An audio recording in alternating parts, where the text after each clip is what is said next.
Chris, I've lined up lots of people to keep us company tonight. Excellent. Jo Coburn is here from Politics Live. Yeah, delighted. Nice to see you in the evening. I think of you as my lunchtime companion. As daytime. I hope I'm holding up all right in the evening. And Laura's here too. Hi, Laura. Hello, everybody. Hi. So Angela Rayner is back on the campaign trail, having been weirdly absent for reasons we can discuss later. But she's revealed she's going to have her own battle bus. So I thought this is an opportunity for us to share battle bus stories. Everyone must have a battle bus story. Well, or actually, she's also been talking about she's got a fridge on her battle bus. Well, I suppose a fridge is probably a prerequisite, isn't it, for having a battle bus? I did think I would quite like looking at your newscast mugs, Politics Live mugs, mini cheddars, and maybe on the side of the bus. What about £350 million a week for the BBC? That's a historical political joke. So my Rather than election campaign experience, certainly this opening week, has been sort of chasing battle buses rather than being on battle buses, rattling around in the back of a van without windows in the back. So I feel like one of those horses that has blinkers on, because you can only see out the front. It's quite good, actually, because it keeps me focused on the calls and the writing and all the rest of it, rather than saying, oh, isn't that a beautiful valley in Cornwall, or whatever. So, and then making the usual mess that I make of anywhere I am any time, with crumbs, banana skins and crumbs and bits of carrot and all that. Can I just say one thing that I've noticed already on the battle bus? Ione Wells, our colleague, she actually delivered her, we call it a rant, backwards. Actually, it was quite queasy even to watch, never mind do. As she was Even sort of... Ione? Yeah.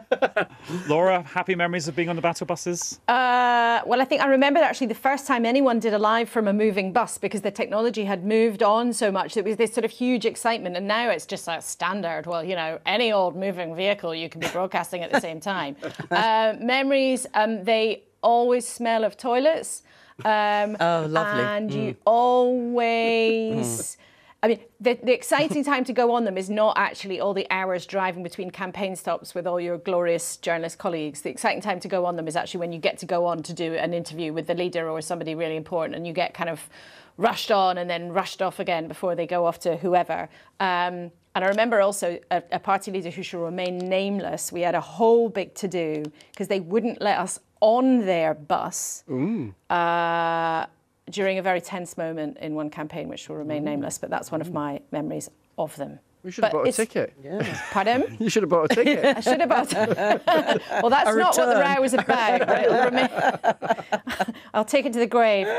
I remember going on Harriet Harman's pink minibus. Yes. I remember in 2015, and we went to a nursery in Brighton, I think, and the nursery assistant they'd arranged for her to meet was called Nicola Sturgeon. What? Yeah. No. Do you remember Simon Hughes's yellow taxi? Oh yes, he had a yellow taxi, didn't he? There was the Prescott Express, wasn't there? Another deputy leader with their own bus. And we did That's what it was called. We did an election debate, and Simon Hughes was late. He was notoriously late, and in the end, I said, "Look, just park anywhere. It's fine. It'll be fine." And of course, he got a ticket for parking on a double yellow, for which he never forgave me. Quite right. You told us to break the law. It's absolutely outrageous. Oh no! Although I have to say, I mean, I know we might talk about it later, but the Lib Dems have just completely surpassed themselves. I mean, forget planes, trains and automobiles. You know, you've got like inflatable rings, kayaks, paddleboards, the whole thing. I mean, so far, I would say Ed Davey looks like he is having the most fun of everybody. I agree. Definitely. And it's part of their strategy. You know, part of their strategy is to do the kind of knowing, embarrassing dad routine. Yes. And if that involves wetsuits, slippery slopes, interviews whilst on an inflatable goodness knows what, It did make me laugh. The paddleboard, it did make me laugh. In Windermere. I'm sensing it that the tide is turning. No. Stop it. Is it dropping like a stone? That's gone from being hilarious gags to like, oh, okay, enough with the gags now. Yeah, but the thing is, it's that old thing, though, isn't it? That we see all them on this the stuff. telly. Exactly. Firstly, it gets them on the telly, first and foremost, and social media and all the rest of it, with a particular tone as well, into which you then slip your political messages. But the juxtaposition of that's the problem, isn't it? If you're doing a serious thing, like mental health practitioners in schools, as you're well, yeah. I don't know. He was trying to say that's all about getting yes. But then they talk about sewage and ended up in Windermere, and I don't know. Yeah, but I mean, it sure gets them kind of any on the telly and good noticed. publicity. Anyway, the Newscast bus is now departing for an episode of Newscast, even though we've already been talking for about 10 minutes. Hasn't even started yet. Didn't even start off. Newscast from the BBC.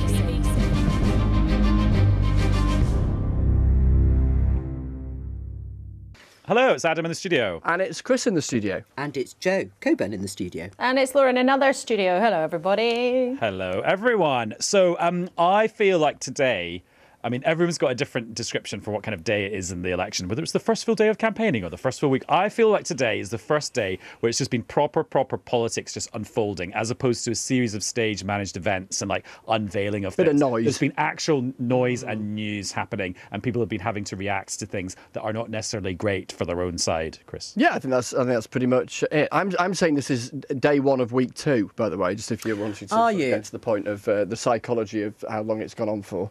All this is the first day because Parliament dissolved last night. Flipping out, we've been going at this for a week. Yeah. I'm not having that. So yeah, it's been proper sort of noise, hasn't it? Particularly within the Labour Party. So the day started with Conservatives and Labour sort of slinging mud at each other around economic credibility, and particularly tax, the whole question of VAT and thresholds and all that kind of stuff. But the noise that's been running for the last couple of days within the Labour Party, particularly about the party's attitude towards the left, in particular Diane Abbott, but not exclusively Diane Abbott, it's still there and it is still noisy. Now, yes, it allows Keir Starmer to make an argument about how he claims the party has changed and all of that. It also drowns out pretty much anything else that they are trying to say on wider policy. They were meant to be talking, of all things, about antisocial behaviour today, whilst they're having this massive din. Oh, see, I didn't even know that. Yes, well, quite. And that's the thing. Now, what they have managed to do, from their perspective, is pull out a sort of, if you like, good news card from Labour HQ's perspective, because they've found another former Conservative MP, a guy called Mark Logan, who was a Conservative MP yesterday, to come out in front of the cameras, talk to me, and say he wants Keir Starmer to be Prime Minister. This is a guy who, backed Rishi Sunak in the leadership race, whenever it was, a year before last, October 22, and was a Conservative MP, this week, now saying he's joining the Labour Party, he wants Keir Starmer to become Prime Minister, and I think we can play you a little clip. Well, the time has come to bring back optimism into British public life and within my constituents in Bolton North East. And I think for too long there's been a kind of sense of negativity, there's been a sense of decline. And over a long period of time, I've just felt that when I look back to my teenage years in 1997, whenever Labour came to the fore at that time, and we obviously heard the song Things Can Only Get Better, I feel that we're at that point again.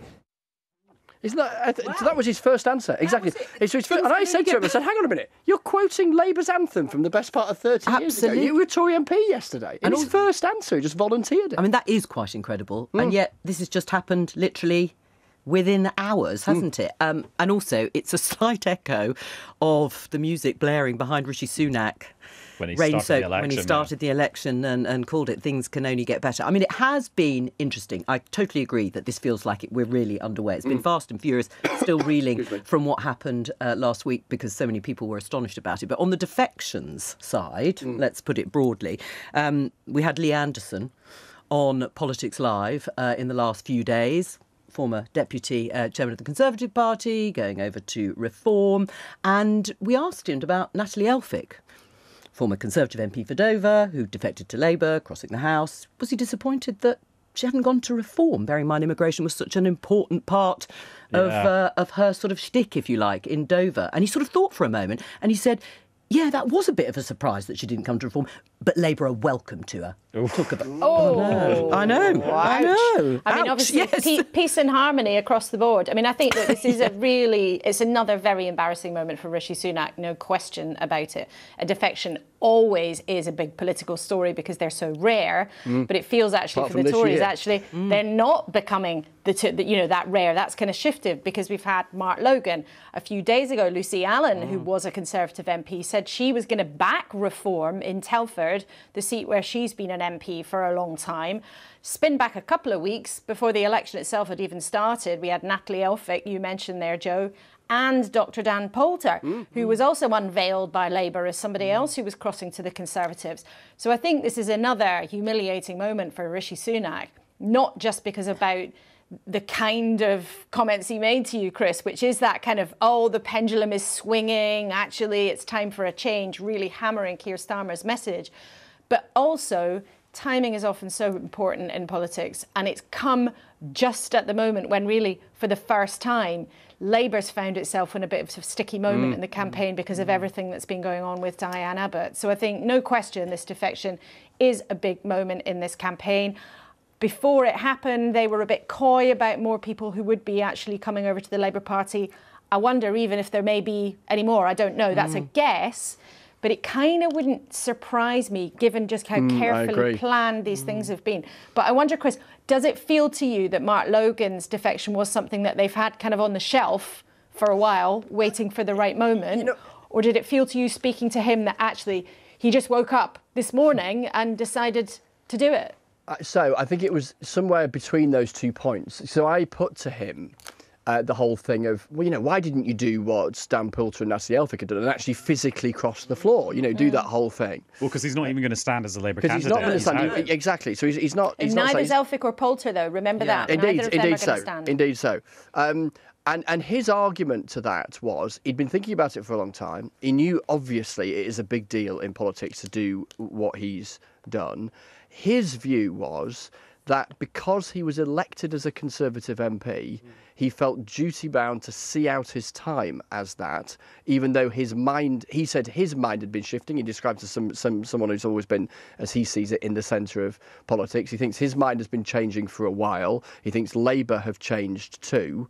And so he was coming to that logical, as he sees it, conclusion in his mind, but felt that the timing had to be once his time as a Conservative MP was over. Right. So that was his argument. Now, the timing, obviously, as you say, Laura, helps Labour because it's the beginning of the campaign, helps them because of all of the other stuff swirling. But it also serves to illustrate rather colourfully, doesn't it, that thing going on for Labour at the moment and that accusation they're facing from their left, that here is Labour.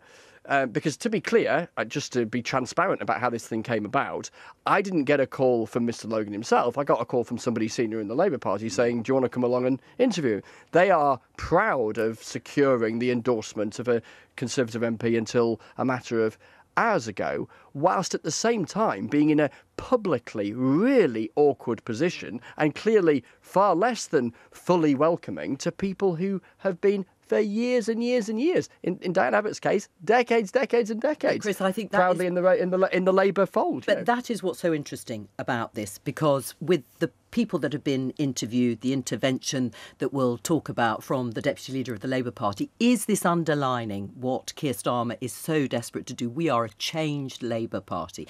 We are taking on the Conservatives. We want to get those undecided voters. We want to get those who perhaps haven't looked at us since Jeremy Corbyn was leader of the Labour Party. And that underlines your interview with Mark Logan. That is underlined by his, let's broadly call it defection, to the Labour Party, while on the other side, the sort of left flank of the party, it feels as if they are very, very keen to say that is over. They are wanting to cut that aside. I think that's broadly true. I think what's caught them a bit by surprise, the Labour leadership, is I think they had hoped that the way this week might play out as far as Diane Abbott is concerned, is that there would be to use the Westminster jargon, the restoration of the whip. She was back in the parliamentary party just before Parliament dissolved. And that at that point she might well say, I've had a great time in Parliament, I'm going to retire. And then there would be loads of public kind of praise for her from all sorts of folk within the Labour Party and beyond, given, that sense of history that she defined as coming in as the first black woman MP. And as far as the here and now is concerned, that would be that. It hasn't quite turned out that way. No, and I totally agree that having spoken to people senior in the Labour Party, that is what, and friends of Diane Abbott, that is what they wanted to happen. They predicted to happen. I mean, it was illustrated today. Rushanara Ali, who was a Labour MP for Bethnal Green and Bow, that's where she's standing again, said, without Diane Abbott, I'm not sure I would have made it in politics. She blazed a trail for me as one of the first Muslim women MPs for the Labour Party. But, she said, all candidates need scrutiny. And there is this feeling that logical sequence of events readmitted to the party. And by the way, I think the snap election had slightly caught them on the hop with this particular issue. Because it hit fast forward And and they all sorts of stuff going on. hadn't resolved. Yeah. And then the idea was dignity for Diane Abbott.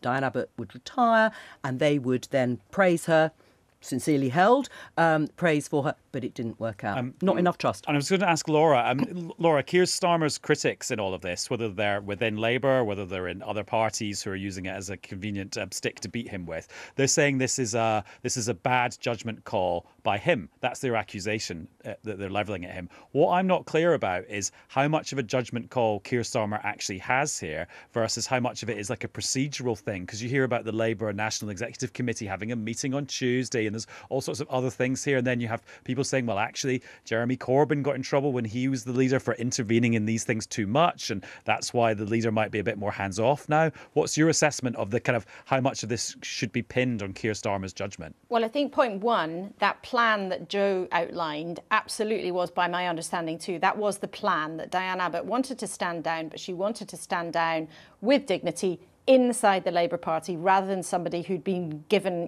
sort of half of her P45 and never been let back in. But that process was blown up by a briefing to the Times newspaper from a source who seemed to be speaking with I'm not saying the express authority, but seemed to be speaking with the sort of conviction of somebody who knew what was going on, that said she wouldn't be able to stand as a candidate. So in as much as Keir Starmer has a responsibility, well, there was a briefing from what appeared to be somebody with knowledge of the process to the Times that ended up blowing up. So that's point one.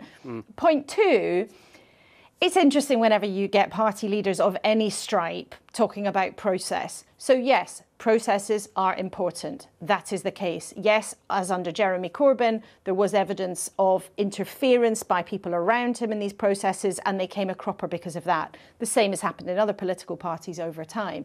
However, you've made me think of a conversation with a very senior person in the Labour Party at one point when we were talking actually about whether Jeremy Corbyn should be readmitted to the Parliamentary Labour Party. And this is some time ago.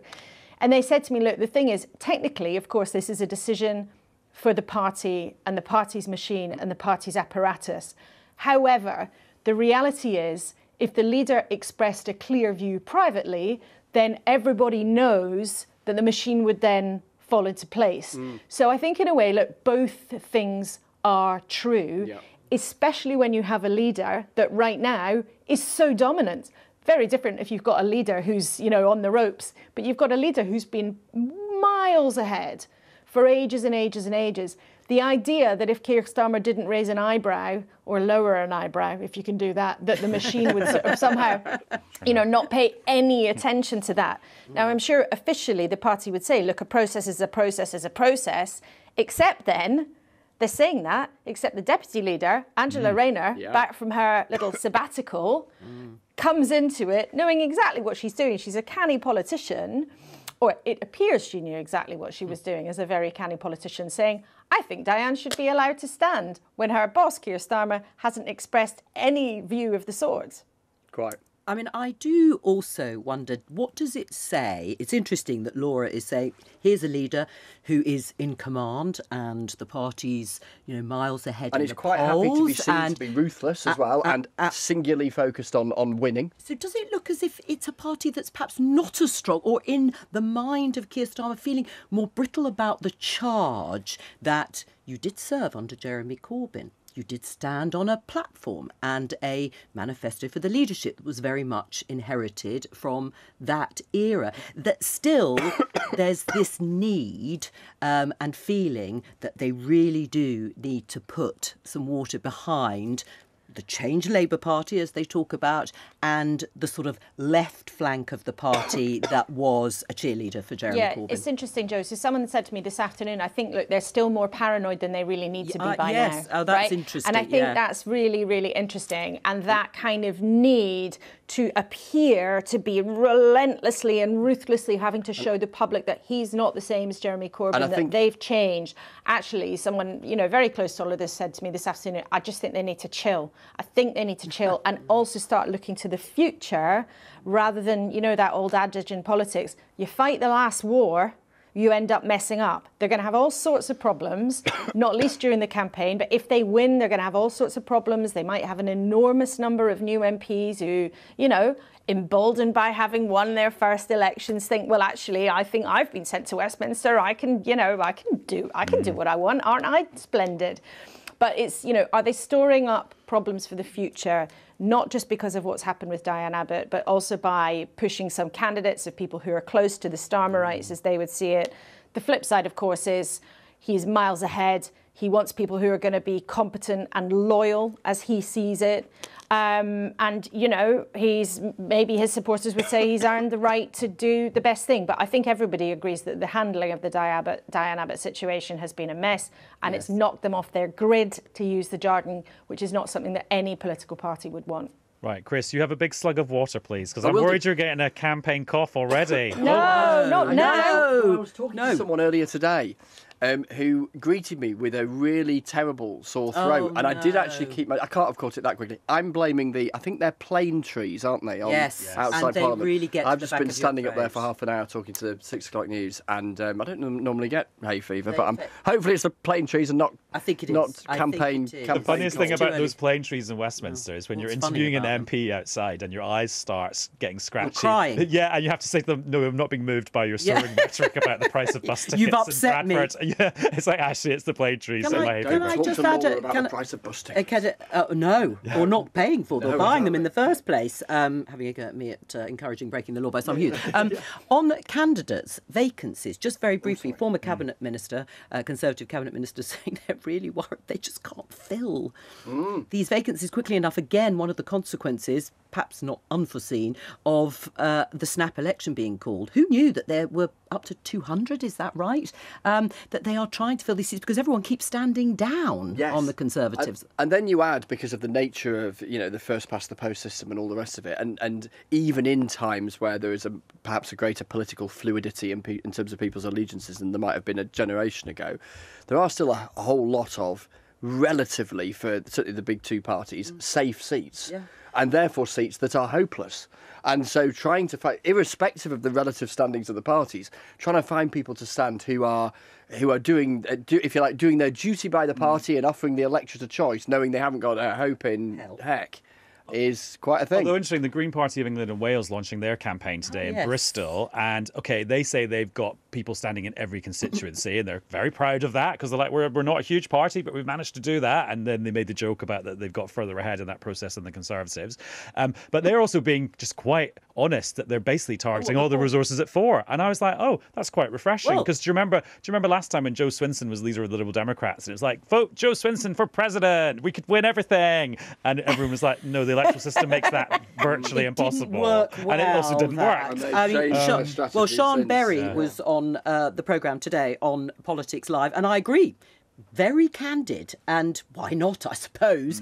And in a way, the Conservatives have been quite candid. I mean, a slight feeling of let's just go for any targeted policy we like. But Sean Berry was saying very clearly, yes, four seats. All right, well, that's perhaps achievable, even though they've only had one MP for all the time Caroline Lucas had been in Parliament. But also, the whole campaign pitch, because we asked them to do 30 seconds, is we are going to hold Labour's feet to the fire. We are here because we're convinced Labour's going to win this election. We are going to make sure they keep to the promises, particularly the ones that we are in favour of. That is our role. Isn't it interesting, that framing, particularly for some of the smaller parties? So I was talking to Nigel Farage the other day, and he was, in answer to the inevitable question, because it's the kind of Conservative charge that's put to reform, isn't it? A vote for reform is a vote to put Keir Starmer in Downing Street. Nigel Farage says Labour are going to win the election. So you've got he says this is about reshaping the right and all that kind of stuff, and then he makes his argument. So it's just interesting how, particularly the smaller parties, are seeking to talk explicitly about how they think it's going to turn out, to try and box that off in the mind of a voter who might be inclined to go for a bigger party if they are convinced it could be quite close. Laura? Here's another reason why some people are advising or suggesting that Keir Starmer should be also not just thinking about this campaign, not just thinking with Sue Gray, the former Whitehall chief, about what they want to do in government departments, but also thinking about the very different political terrain that they seem to be on track to be about to enter into as a government. if the polls are right, and newscasters know, we always say this, anything could happen, voters are very volatile. But if the polls are right, then the country will have voted quite clearly for a clear majority of progressive parties, whether that's the SNPs, the Greens, the Lib Dems and Labour. And therefore the pressure on Labour, where they've been trying to say to voters, oh, you can trust us, we're really in the middle, the overwhelming pressure might actually be coming to them from the other side, from the left, whether from the Greens or from the Lib Dems or from the nationalist left, whether that's Plaid Cymru or the SNP. So they are likely, if the polls are right, and we do absolutely say that with real conviction, but they're likely to walk into completely different political terrain. Whereas this campaign, as Keir Starmer has been doing for the last few years, he's been trying to run to the middle, saying, look, I'm in the middle, I'm not Jeremy Corbyn, I'm in the middle, we're safe, we're not the Tories, but we're not that different to the Tories. Actually, all the kind of attention and scrutiny and pressure might be coming from the left if what comes to pass is what many people in the political establishment expect. Newscast from the BBC.